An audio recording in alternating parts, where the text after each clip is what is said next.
आदिदेव नमस्तुभ्यं प्रसीद मम भास्कर दिवाकर नमस्तुभ्यं प्रभाकर नमोस्तुते सप्तास्वरथमारूढं प्रचण्डं कश्यपात्मजं श्वेतपद्मधरं देवं तं सूर्यं प्रणमाम्यहम् लोहितं रथमारूढं सर्वलोकपितामहं महापापहरं देवं तं सूर्यं प्रणमाम्यहम् त्रैगुण्यं च महासूरं ब्रह्म विष्णु महेश्वरं महापापहरं देवं तं सूर्यं प्रणमाम्यहम् रुहितं तेजसां पुञ्जं वायुमाकाशमेव च प्रभुं च सर्वलोकानां तं सूर्यं प्रणमाम्यहम् बन्दूकपुष्पसङ्काशं हारकुण्डलभूषितम् एकचक्रधरं देवं तं सूर्यं प्रणमाम्यहम् विश्वेशं विश्वकर्तारं महातेजः प्रदीपनं महापापहरं देवं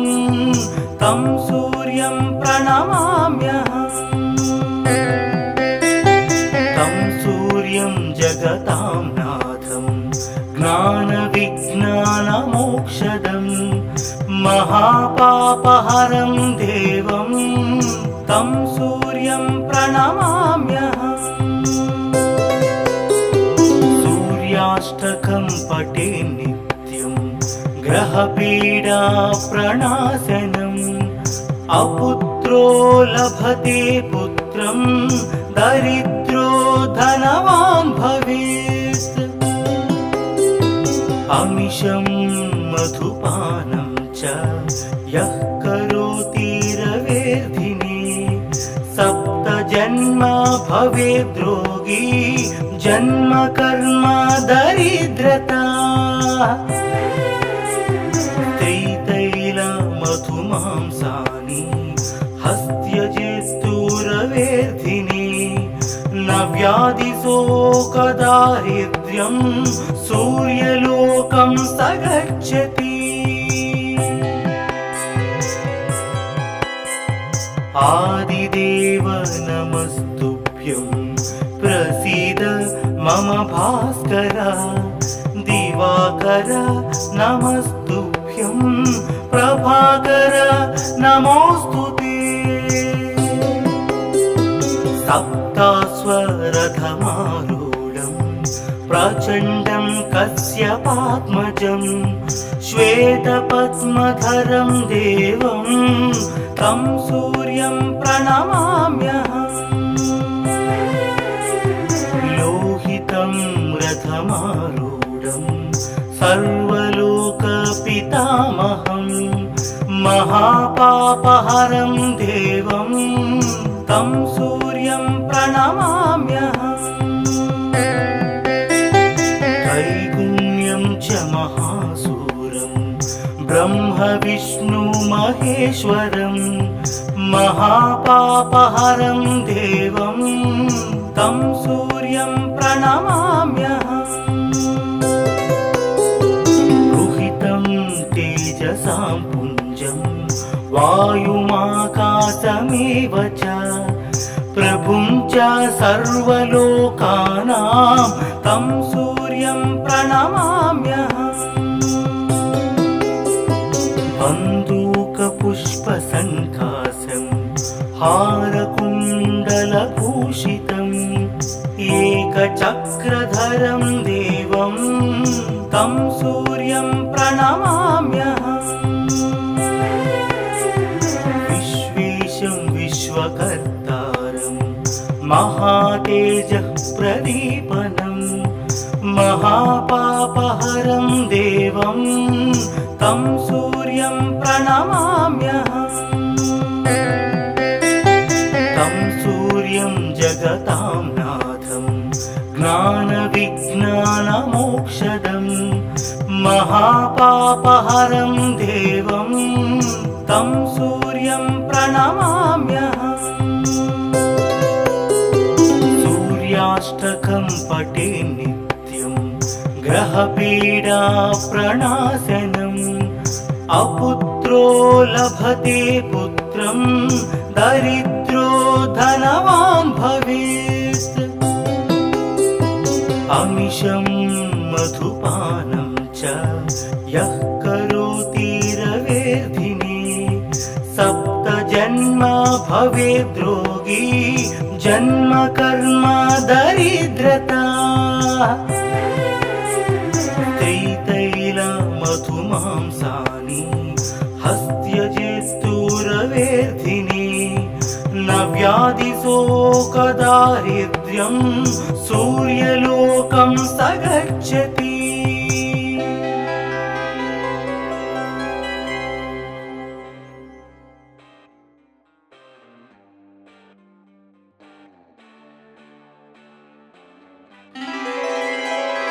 आदिदेव नमस्तुभ्यं प्रसीद मम भास्कर दिवाकर नमस्तुभ्यं प्रभाकर नमोस्तुते सप्तास्वरथमारूढं प्रचण्डं कश्यपात्मजं श्वेतपद्मधरं देवं तं सूर्यं प्रणमाम्यहम् लोहितं रथमारूढं सर्वलोकपितामहं महापापहरं देवं तं सूर्यं प्रणमाम्यहम् त्रैगुण्यं च महासूरं ब्रह्म विष्णु महेश्वरं महापापहरं देवं तं सूर्यं प्रणमाम्यहम् रुहितं तेजसां पुञ्जं वायुमाकाशमेव च प्रभुं च सर्वलोकानां तं सूर्यं प्रणमाम्यहम् बन्दूकपुष्पसङ्कासं हारकुण्डलभूषितम् एकचक्रधरं देवं तं सूर्यं प्रणमाम्यहम् विश्वेशं विश्वकर्तारं महातेजः प्रदीपनम् महापापहरं देवं तं सूर्यं प्रणमाम्यहम् तं सूर्यं जगतां नाथं ज्ञानविज्ञानमोक्षदम् महापापहरं देवं तं सूर्यं प्रणमाम्यहम् सूर्याष्टकं पठे नित्यं ग्रहपीडा प्रणाशनम् अपुत्रो लभते पुत्रं दरिद्रो धनवान् भवेत् अमिषं मधुपानं च यः करोति रवेर्धिने सप्तजन्म भवेद्रोगी जन्म कर्म दरिद्रता त्रितैलमधुमांसानि हस्त्यजेस्तुरवेर्धिने न व्याधिशोकदारिद्र्यं सूर्यलोकं स गच्छति आदिदेव नमस्तुभ्यं प्रसीद मम भास्कर दिवाकर नमस्तुभ्यं नमस्तुभ्यं प्रभाकर नमोऽस्तुते सप्तास्वरथमारूढं प्रचण्डं कश्यपात्मजं श्वेतपद्मधरं देवं तं सूर्यं प्रणमाम्यहम् लोहितं रथमारूढं सर्वलोकपितामहं महापापहरं देवं तं सूर्यं प्रणमाम्यहम् त्रैगुण्यं च महासूरं ब्रह्मविष्णुमहेश्वरं महापापहरं देवं तं सूर्यं प्रणमाम्यहम् रुहितं तेजसां पुञ्जं वायुमाकाशमेव च प्रभुं च सर्वलोकानां तं सूर्यं प्रणमाम्यहम् बन्दूकपुष्पसङ्कासं हारकुण्डलभूषितम् एकचक्रधरं देवं तं सूर्यं प्रणमाम्यहम् विश्वेशं विश्वकर्तारं महातेजः प्रदीपनं महापापहरं देवं तं सूर्यं प्रणमाम्यहम् तं सूर्यं जगतां नाथं ज्ञानविज्ञानमोक्षदं महापापहरं देवं तं सूर्यं प्रणमाम्यहम् सूर्याष्टकं पठे नित्यं ग्रहपीडा प्रणाशनम् अपुत्रो लभते पुत्रं दरिद्रो धनवान् भवेत् अमिषं मधुपानं च यः करोति रवेर्धिने सप्तजन्म भवेद्रोगी जन्म कर्म दरिद्रता त्रितैलमधुमांसानि हस्त्यजेस्तुरवेर्धिने न व्याधिशोकदारिद्र्यं सूर्यलोकं स गच्छति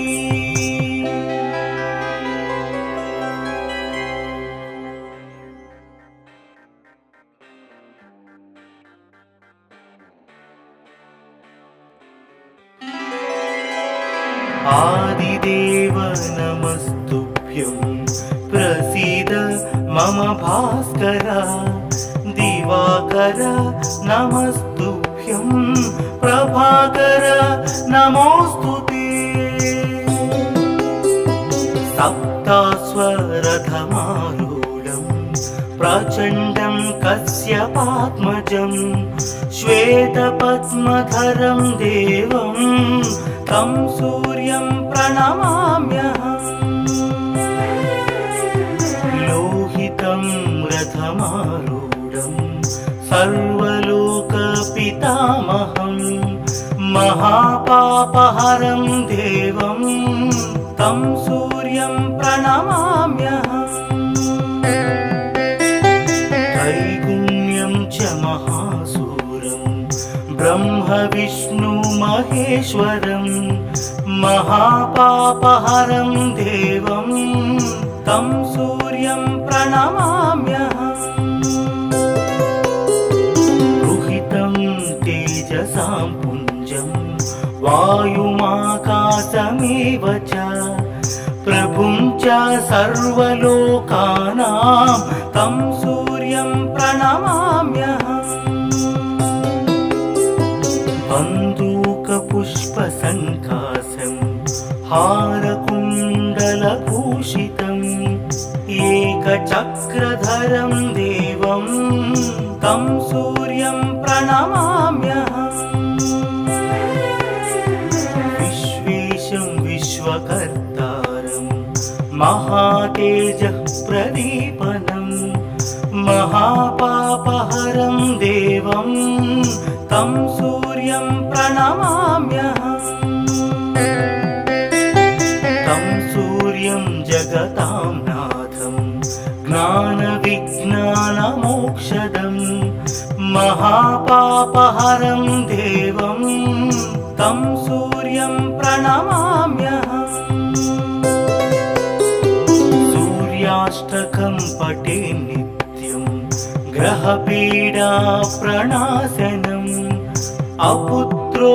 लभते पुत्रं दरिद्रो धनवान् भवेत् अमिषं मधुपानं च यः करोति रवेर्धिने सप्तजन्म भवेद्रोगी जन्म कर्म दरिद्रता त्रितैल मधुमांसानि हस्त्यजेस्तुरवेर्धिने न व्याधिशोकदारिद्र्यं सूर्यलोकं स गच्छति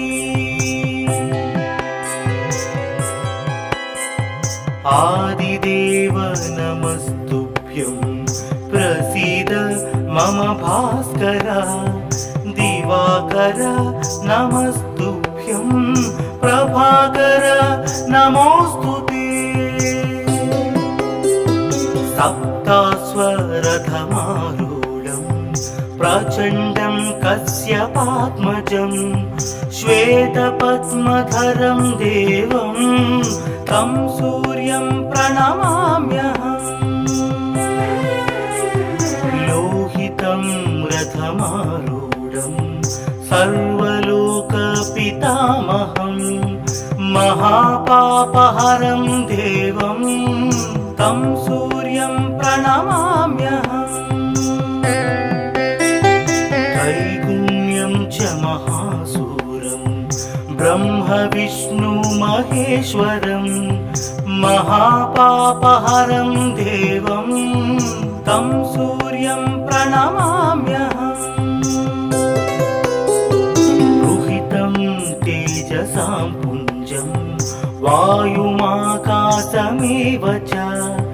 प्रभुं च सर्वलोकानां तं सूर्यं प्रणमाम्यहम् बन्दूकपुष्पसङ्काशं हारकुण्डलभूषितम् एकचक्रधरं देवं तं सूर्यं प्रणमाम्यहम् विश्वेशं विश्वकर्तारं महातेजः प्रदीपनं महापापहरं देवं तं सूर्यं प्रणमाम्यहम् तं सूर्यं जगतां नाथं ज्ञानविज्ञानमोक्षदं महापापहरं देवं तं सूर्यं प्रणमाम्यहम् सूर्याष्टकं पठे नित्यं ग्रहपीडा प्रणाशनम् अपुत्रो लभते पुत्रं दरिद्रो धनवान् भवेत् अमिषं मधुपानं च यः करोति रवेर्धिने सप्तजन्म भवेद्रोगी जन्म कर्म दरिद्रता त्रितैल मधुमांसानि हस्त्यजेस्तुरवेर्धिने न व्याधिशोकदारिद्र्यं सूर्यलोकं स गच्छति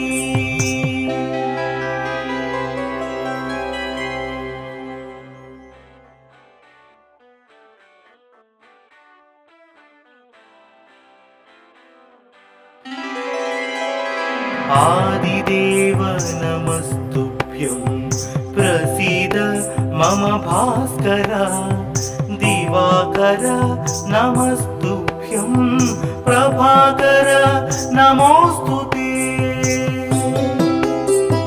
सप्ताश्वरथमारूढं प्रचण्डं कश्यपात्मजं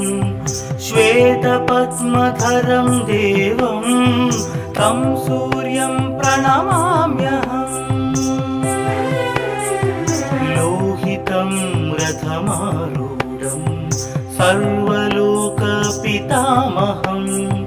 महापापहरं देवं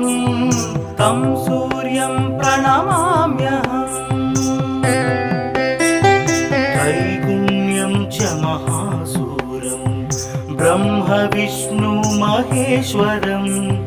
महापापहरं देवं तं सूर्यं प्रणमाम्यहम्। रुहितं तेजसां पुञ्जं वायुमाकाशमेव च प्रभुं च सर्वलोकानां तं सूर्यं प्रणमाम्यहम्। बन्दूकपुष्पसङ्काशं हारकुण्डलभूषितम् एकचक्रधरं देवं तं सूर्यं प्रणमाम्यहम्। विश्वेशं विश्वकर्तारं महातेजः प्रदीपनं महापापहरं देवं तं सूर्यं प्रणमाम्यहम्। तं सूर्यं जगतां नाथं ज्ञानविज्ञानमोक्षदं